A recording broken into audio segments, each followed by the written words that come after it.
नमः संस्कृताय मित्रों, विद्यावारिधि चैनल में आप सभी का स्वागत है।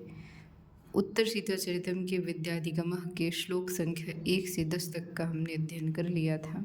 आज श्लोक संख्या 11 से अध्ययन करेंगे।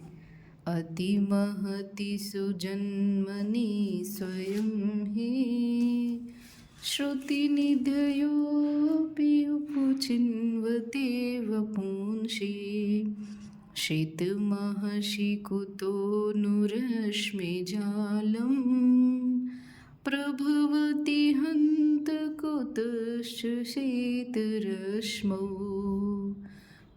वाल्मीकि जी सीता जी से कह रहे हैं कि सुजन्मनि, जन्म से ही शुद्ध व्यक्ति स्वयं ही अति महति, अत्यंत ही महान होता है।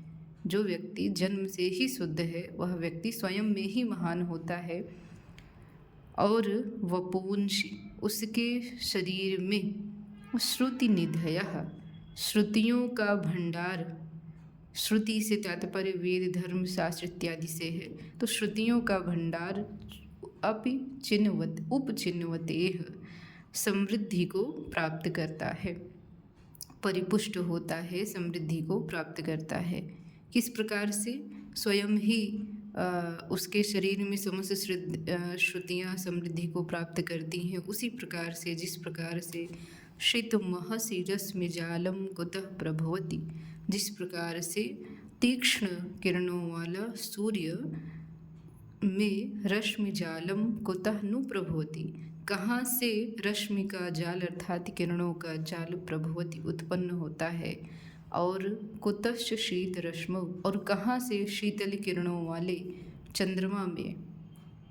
तो कहते हैं कि जो चंद्रमा है और सूर्य है उनमें तो किरणें स्वयं ही व्याप्त होती हैं, किसी दूसरे की अपेक्षा इन्हें नहीं होती है। उसी प्रकार से जो व्यक्ति स्वयं ही जन्म से शुद्ध होता है वह स्वयं ही अत्यंत महान होता है, और उसके शरीर में समस्त श्रुतियाँ स्वयं ही परिपुष्ट होती हैं, समृद्धि को प्राप्त करती हैं। तो हे सीते, आपका जन्म भी आप भी जन्म से शुद्ध हैं, आप में तो समस्त ज्ञान समाहित है, तो आपको मुझ जैसे गुरु की क्या आवश्यकता है। आगे कह रहे हैं वाल्मीकि जी, भगवती भुवना अंतरालमेतत् निखिलमपि ज्वलिते अनले यथार्षिः प्रकृतिपुरुषयज्ञसंविधानात् स्वयमुपतिष्ठति मानुषे निकाये। कह रहे हे भगवती सीते, प्रकृति पुरुष यज्ञ संविधानात्, प्रकृति और पुरुष के यज्ञ संविधान के कारण अर्थात प्रकृति और पुरुष के सम्मेलन के कारण एतत् निखिलम भुवनांतरालम, यह संपूर्ण भुवन अर्थात यह संपूर्ण विश्व मानुषे निकाय, मानव के शरीर में स्वयं उपतिष्ठति, स्वयं उपस्थित रहता है। किस प्रकार से? कहते हैं कि यथा, उसी प्रकार से जैसे ज्वलिते अनली अर्ची, जैसे ज्वलनशील अग्नि में या जलती हुई अग्नि में, अर्ची का अर्थ होता है लव, ज्योति। जिस प्रकार से जलती हुई अग्नि में ज्योति समाहित रहती है, उसी प्रकार से प्रकृति और पुरुष के सम्मेलन के कारण यह संपूर्ण संसार मानव के शरीर में स्वयं ही उपस्थित रहता है। तो वाल्मीकि जो रेवा प्रसाद द्विवेदी जी हैं, इन पर सांख्य दर्शन का भी प्रभाव हम देख सकते हैं, क्योंकि प्रकृति और पुरुष के सम्मेलन का जो बताया गया है कि सृष्टि का निर्माण प्रकृति और पुरुष के सम्मेलन से होता है, वह सांख्य दर्शन में ही हमें प्राप्त होता है। आगे कह रहे हैं, रघुपति दयिते विदेह पुत्री द्विजललने शृणु भारत प्रतिष्ठे क्वचिदपि पुरतस्य कस्यचिद् वा नमयति शीर्षुमतो न भारतीयाः।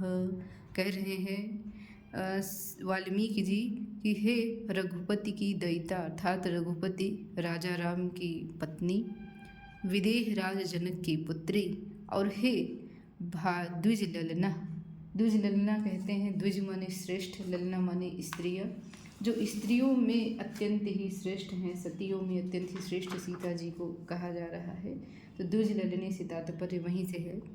तो जो स्त्रियों में श्रेष्ठ हैं और भारत प्रतिष्ठे हैं, और जो भारत की प्रतिष्ठा स्वरूप, हे सीते शृणु सुनो, क्वचिद अपि पुरतः कस्यचिद वा, कहीं भी और किसी के भी, पुरतः में सामने, कहीं भी और अथवा किसी के भी सामने, भारतीय न शीर्षमतः नमयति, भारतीय व्यक्ति कहीं भी और किसी के भी सामने अपना मस्तक नहीं झुकाता है। तो तुम मेरे समक्ष अपना मस्तक क्यों झुका रही हो? क्योंकि विद्या का अध्ययन अध्यापन का कार्य करना तो मेरा दायित्व और कर्तव्य है, उसके लिए शीश झुकाने की आवश्यकता नहीं है। तो यहाँ पर रेवा प्रसाद द्विवेदी जी ने राष्ट्र को भी संबोधन किया है, और भारत, हमें यहाँ पे विदेश नीति भी दिखाई देती है कि भारत अपने फैसले स्वयं लेता है, किसी के समक्ष अपने मस्तक को नहीं झुकाता है, और किसी के समक्ष अपने मस्तक को नहीं झुकाता, और किसी के निर्णयों को मानने के लिए बाध्य भी नहीं होता है। भारत स्वतंत्र है। आगे कह रहे हैं कि जनन समयता सकल्पनानां तरुषु भवानी समश्नुते फलानि, अथ सुपरम चिन्तनामणिभिः भवति च तस्य विनोददेवनानि, पिबति तदनु सोऽयं मार्यबालो, मधुरसम् उक्षृतिकामनागवीनां, मनसि वपुषि चायुषि त्रिलोक्यां, व्रजति परात् परतां च दिव्यदेव्यां। कह रहे हैं कि जो बालक होता है वह बालक जनन समयतः सह, जन्म के समय से ही वह बालक, कल्पना नाम तरुषु फलानि भवानी समश्नुतेह, वह बालक कल्पना रूपी वृक्षों के फलों को खाता है। अथ, और इस प्रकार से, तस्य विनोद देवनानी, उसके विनोद अर्थात जो उसकी क्रीडाएँ होती हैं, उसकी क्रीड़ा कौतुक, सुपरम चिंतन मणिभी भवति, सुपरम चिंतन कहते हैं एक एक्सट्रीम विल पावर की, सुप्रीम पावर की, कि उसकी जो चिंतन क्षमता होती है वह चिंतन की चिंतामणियों से युक्त होती है। तो आपने देखा होगा कि जब बच्चे खेलते हैं तो विभिन्न कल्पनाएं ले करके वहाँ खेलते हैं, तो उनकी कल्पनाएं इस अवस्था में उत्कृष्ट चिंतन से युक्त होती हैं।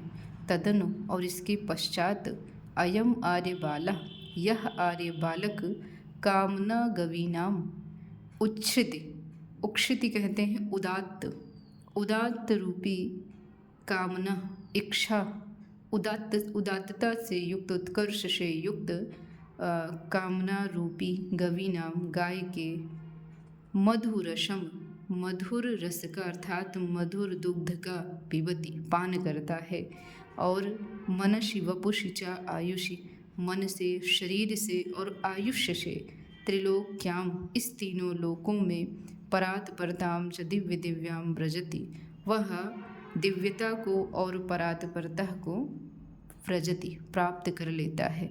इस प्रकार जो बाल्यावस्था में बच्चे होते हैं, बालक होते हैं, उनकी चिंतन शक्ति अत्यधिक उत्कृष्ट होती है, और उत्कृष्ट होने के कारण और उनके मन में अनंत इच्छाएं भी होती हैं, और धीरे धीरे वह मन, शरीर और आयुष्य से यही चिंतन शक्ति जब उत्कृष्टता को प्राप्त करती है तो वह दिव्यता और परात्परता को प्राप्त कर लेती है।